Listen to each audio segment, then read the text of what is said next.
à toutes et à tous et bienvenue dans votre magazine quotidien Smart Éducation, un magazine, vous le savez, dédié à la formation, aux nouveaux métiers, aux nouvelles pédagogies, le rendez-vous qui donne un futur à la jeune génération. On connaissait l'ENA ou Sciences Po, aujourd'hui c'est une école d'un tout nouveau genre qui fait son arrivée dans le paysage de la formation des futurs chefs de file du militantisme, l'Académie des futurs leaders. On l'a vu avec les nombreuses marches pour le climat, une nouvelle génération d'activistes émerge. Face à eux, les grandes écoles et partis politiques semblent d'un ancien temps, presque obsolète. L'Académie des futurs leaders va accompagner un peu différemment les leaders citoyens de demain dans leur entrée en politique. Alice Barbe, entrepreneuse, cofondatrice du réseau associatif Singa et donc présidente de l'Académie des futurs leaders, est notre invitée. Bonjour. Bonjour. Bienvenue sur le plateau de Smart Éducation, Alice Barbe. Merci beaucoup de nous accompagner aujourd'hui. Je ne me trompe pas donc quand je dis que vous soutenez que le modèle des partis politiques ou des grandes écoles politiques est désuet? Non, je crois que ce n'est pas quelque chose qui va s'opposer. On nous parle effectivement de l'ENA, Sciences Po, des grandes écoles qui forment des élites. Bien sûr qu'un pays a besoin d'élites, mais face effectivement à la crise climatique, aux grands enjeux, on voit les mouvements qui émergent, Black Lives Matter, etc. Ces élites-là, j'ai l'impression que parfois, elles ont échoué. Pas parce qu'elles ont oublié de laisser la place aux personnes qui viennent du terrain, elles ont oublié d'écouter les personnes qui vivent dans leur chair les inégalités. Et du coup, l'idée de l'Académie des futurs leaders, c'est de pouvoir faire un mouvement, de ne pas dire c'est juste l'élite justement qui va partir en politique, qui va gouverner, qui va décider. Mais ça va être tout le monde, ça peut être tout le monde, ça doit être tout le monde. Et c'est pas juste une question de personnes les plus extraordinaires. Il faut que chacun d'entre nous puisse se voir, se représenter à l'Assemblée, au gouvernement, pourquoi pas à l'Élysée. Donc si ça peut être tout le monde, justement, on va en parler, on va rentrer dans le détail des profils. À quel profil vous ouvrez cette Académie des futurs leaders? Juste pour revenir sur ce que vous disiez, sur la marche pour le climat, Black Lives Matter, qu'est-ce qui a changé aujourd'hui dans cette notion d'engagement et de militantisme politique, qui ne collerait plus donc avec peut-être les institutions existantes? On est face à une génération qui s'engage de très très tôt, qui s'engage beaucoup plus facilement. Et aujourd'hui, on est témoin en fait des inégalités, on est témoin de ce qui est en train de se passer. On ne pourra pas dire qu'on ne savait pas sur la crise climatique, par exemple, mais je pense également à la guerre actuelle en Ukraine. Aujourd'hui, il y a une capacité de mobilisation très forte qui est liée à la technologie, mais qui est aussi liée à ce sentiment de dire, en fait, là, on va droit dans le mur, il faut qu'on agisse. Et on voit des gamins de 12, 13, 14 ans qui sont déjà mobilisés, qui, à 17 ans, sont capables de déplacer des montagnes, de changer des lois, ce que je crois, il y a 20 ans, n'existait pas vraiment. Et malheureusement, ils ne trouvent pas la forme de leur engagement, ils ne trouvent pas l'incarnation de leur engagement dans des partis politiques qui aujourd'hui ont des difficultés à former, à attirer. Et les personnes engagées, elles vont dans la rue, elles mettent en place des stratégies militantes. On les appelle les activistes. C'est un mot qui a émergé ces dernières années dans le débat public. Elles font différemment, mais c'est pas pour autant qu'on n'a pas besoin, elles aussi, de les accompagner à un moment et de les former. C'est très dur. Et puis il y a un peu cette défiance de l'entrée en politique. Il y a des gens qui disent non mais moi jamais j'irai en politique. J'en ai fait partie pendant longtemps, moi-même en dirigeant Singa, en travaillant sur la question de l'accueil des réfugiés, la question du harcèlement dans la rue aussi, des femmes, du climat. Mais en fait, à un moment, si on n'y va pas, personne ne va y aller. Donc il faut être capable de se dire ok, je suis légitime, donc j'y vais. Et ce petit coup de pouce, c'est ce à quoi on a voulu répondre avec l'Académie des futurs leaders. Quels sont alors ces futurs leaders que vous avez choisi d'accompagner? Déjà, on a fait un appel. On a fait un appel au mois d'octobre. On a dit, OK, qui avez-vous envie de voir en politique vous représenter? Donc, ce n'était pas un appel à candidature, c'était des nominations. On a reçu plus de 320 nominations. Et les critères pour les personnes, déjà, il fallait qu'elles souhaitent entrer en politique. Il fallait qu'elles aient une capacité de mobilisation très forte. Donc, des personnes qui ont déjà une expérience. Oui, qui ont déjà dans le militantisme, une communauté derrière elles, qui ont déjà des personnes qui croient en elles et qui les soutiennent. Je pense à Priscilla Udowski, par exemple, qui était co-initiatrice du mouvement des Gilets jaunes et une des porte-paroles de ce mouvement. Ou Stéphane Ravaclé, le boulanger gréviste de la faim, qui a mobilisé 200 000 personnes pour sauver son apprenti qui était menacé d'expulsion.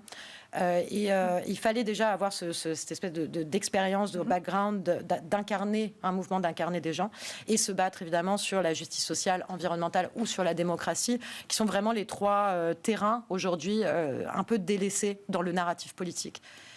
Et je suis assez persuadée qu'il y a besoin de réinventer un champ lexical, un vocabulaire autour de ces causes-là, parce qu'on en entend très peu parler. Et c'est peut-être aussi l'objectif donc, de l'Académie des futurs leaders. Comment s'organisent alors ces 6 mois, je crois, de formation, c'est ça ?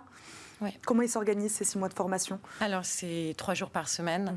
C'est assez intense. Et 3 jours par semaine avec des cours, des interventions. Donc, il y a des cours un petit peu sur tout. Ça peut être du droit constitutionnel, ça peut être le métavers et les enjeux du big data et des cryptos. Ça peut être le climat aussi. Après, on a pas mal d'intervenants qui ont déjà une carrière politique, qui ont exercé des mandats ou qui exercent actuellement des mandats, qu'ils soient français, mais aussi américains, européens. Quelques exemples à nous donner ? On a reçu François Hollande, Najat Vallaud-Belkacem, Benoît Hamon. On a reçu également des personnes qui travaillent aux États-Unis. Les personnes comme Shaika Chakrabarti, qui a été directeur de cabinet d'Alexandria Ocasio-Cortez. Là, on part aux États-Unis. On va évidemment rencontrer des personnes du Congrès comme Roukhana, qui est un membre du Congrès qui a soutenu Alexandria Ocasio-Cortez. On a eu Omezine Khelifa aussi, qui est tunisienne, qui a fait partie du premier gouvernement démocratique en Tunisie. Donc il y a cette partie vraiment pair à pair qui est très importante. Et une dernière partie qui est vraiment fondamentale, et je ne m'attendais pas à ce que ça prenne autant de place, c'est tout ce qui est santé mentale, développement personnel.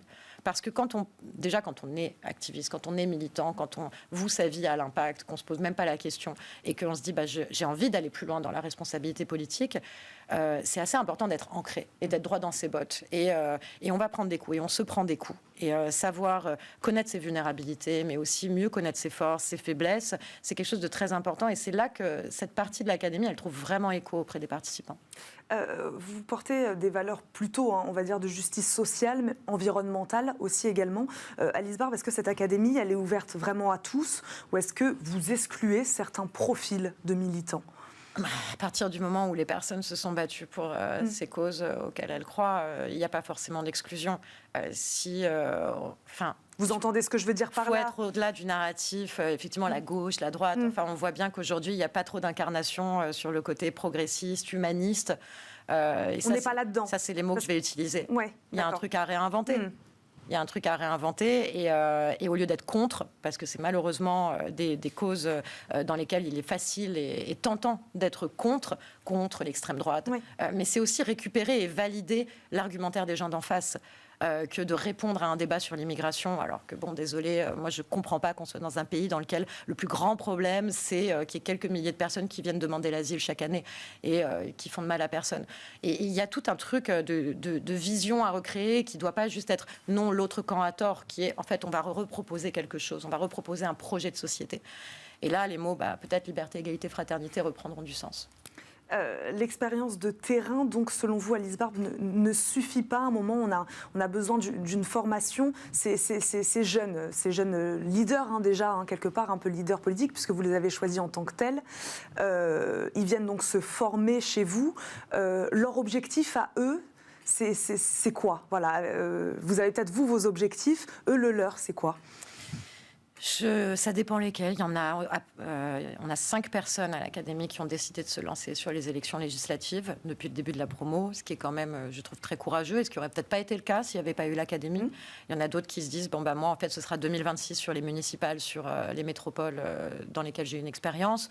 Donc, le passage par l'Académie, finalement, les a amenés... C'est un déclencheur. C'est un déclencheur. C'est un déclencheur. Je vais les amener tout de suite à se dire, OK, prochaine élection, je me présente. Je crois que c'est ça, le véritable enjeu. C'est pas de faire un cours de droit ou un cours de communication ou de sciences politiques. Ça, c'est peut-être les trous dans la raquette de ce qu'ils n'ont pas eu.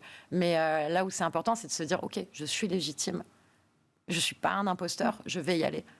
Et le syndrome de l'imposteur, en particulier pour les femmes, pour les personnes qui ont grandi dans les quartiers, à qui on a demandé de choisir entre être français ou être musulman, par exemple, pour des personnes qui n'ont pas fait de grandes études, qui se sont dit c'est pas pour moi.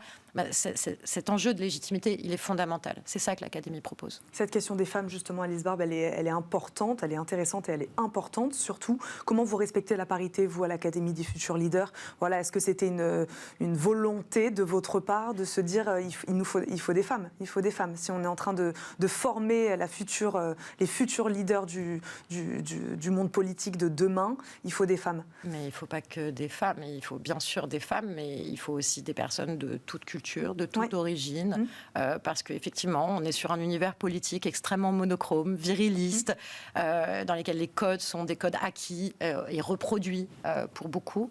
Donc évidemment, respecter et tout faire pour que les personnes qui soient nominées sortent de ces cases-là, c'était l'objectif dès le début. On n'a pas eu besoin de forcer, on l'a eu. Alice Barbe, une question que je ne vous ai pas posée tout à l'heure quand on parlait des écoles, l'ENA, Sciences Po. Comment elles ont réagi, ces écoles-là, au moment de la création de votre Académie des futurs leaders? Voilà, est-ce que vous pensez que vous allez à un moment peut-être secouer un peu ces écoles-là? Peut-être qu'elles vont s'inspirer aussi de ce que vous faites. Voilà, quel retour vous avez eu au moment de la création de l'Académie des futurs leaders de la part de ces institutions-là, en se disant peut-être qu'elles se sont dit « Ah, c'est peut-être le moment pour nous aussi de se moderniser ». Non, l'accueil est plutôt favorable. Et puis on échange, on discute. Vous savez, on a 43 intervenants. Je crois que la moitié enseignent à Sciences Po ou dans des grandes écoles. Donc, ils viennent chez nous gratuitement, pro bono, parce qu'ils croient au projet. Donc, je crois qu'il y a évidemment un besoin. Et si des grandes institutions, je pense à une conversation que j'ai eue avec le dernier directeur de l'ENA, considèrent qu'on est adversaire aux rivaux, ils se trompent, ils ont tort. Alors évidemment, moi, si j'ai un ennemi, c'est l'extrême droite. Et ce sont les écoles qu'eux ont développées. Puisque eux en ont développé. Oui. Marion Maréchal Le Pen, on le sait, à une école. C'est une volonté de votre part de se battre contre ce type de modèle? Non, mais s'il fallait qu'il y ait un opposant, ce serait évidemment pas les grandes écoles, c'est plutôt l'extrême droite obscurantiste. On a parlé tout à l'heure donc de ces candidats, enfin ces jeunes apprenants qui sont passés par l'Académie des futurs leaders et donc qui se présenteraient là aux prochaines élections. L'objectif, in fine, c'est d'avoir un candidat à la présidentielle peut-être aux prochaines élections. Ouais. Ce serait bien. Là, cette année, sur les 5 personnes qui sont candidates, comme Stéphane Ravaclet à Besançon, il y a Sana Saïtouli, qui est une militante extraordinaire à Cergy, ou Anne Pédron, qui est plus manante. Moi, j'ai envie de voir des personnes comme ça et que des personnes comme ça, en fait, à l'Assemblée. Si cette année, on est sur la première année, on teste le truc, mais dans 5 ans, il y aura eu d'autres élections, des municipales, des régionales, d'autres élections parlementaires. Si un jour, il y a suffisamment de personnes élues dans toutes les institutions pour que ça fasse un mouvement, mais allez-y. Merci beaucoup Alice Barbe d'avoir répondu à nos questions aujourd'hui, de nous avoir présenté ce modèle original disruptif aussi sur l'enseignement professionnel. Merci beaucoup d'être venue nous rencontrer aujourd'hui. Je rappelle, vous êtes entrepreneuse, cofondatrice du réseau associatif Singa et donc évidemment présidente de l'Académie des futurs leaders. Merci de nous avoir accompagnés. Merci à vous de nous avoir suivis. On se retrouve très vite pour un nouveau numéro de Smart Éducation. À très vite.